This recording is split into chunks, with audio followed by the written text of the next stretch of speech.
বছর ধরে ইউটিউবে বাংলা নাটকের ভিউয়ে শীর্ষে ছিল বড় ছেলে। জিয়াউল ফারুক অপূর্ব ও মেহজাবিন চৌধুরী অভিনীত নাটকটি প্রচারের পর থেকেই ভাইরাল। দর্শকের অব্যাহত আগ্রহের কারণে নাটকটির ভিউ বেড়েই চলেছে। অবশেষে ৮ বছর আগের সেই নাটকের রেকর্ড ভেঙে দিল আরেক নাটক শ্বশুর বাড়িতে ঈদ। বাংলা নাটকের ভিউয়ে এটি এখন শীর্ষে রয়েছে।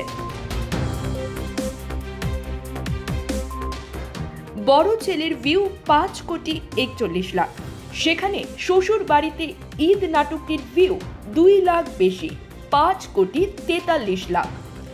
গত বছরের এপ্রিলে নাটকটি প্রচারিত হয়। মাত্র ১ বছরেই নাটকটি ভিউয়ে শীর্ষে চলে আসে। নাটকের জুটি নিলয় আলমগীর ও জান্নাতুল সুমাইয়া হিমি। নাটকের অভিনেত্রী হিমি জানান, দর্শকের সাড়া পাওয়াকে তিনি দলগত প্রচেষ্টার ফসল বলে মনে করেন।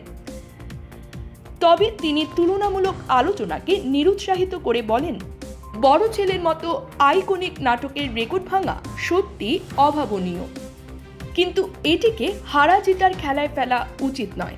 প্রতিটি নাটকই নিজস্ব সময়ে দর্শককে আলাদা আবেদন দেয়।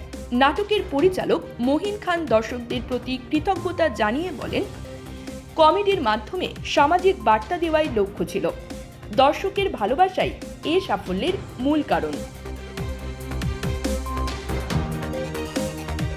বড় ছেলের গল্পে মধ্যবিত্ত পরিবারের সংগ্রামী বড় ছেলের রাশেদ ও ধনী রিয়ায়ের প্রেমের টানাপোড়েন ফুটিয়ে তোলা হয়েছিল। ২০১৬ সালে মুক্তির পর থেকেই এটি দর্শকের হৃদয় জয় করে। অন্যদিকে শ্বশুর বাড়িতে ঈদে নিলয় আলমগীরের চরিত্রটি কৃপণ শ্বশুরের বিপরীতে ঈদের ফিতরা জাকাতের গুরুত্ব তুলে ধরে।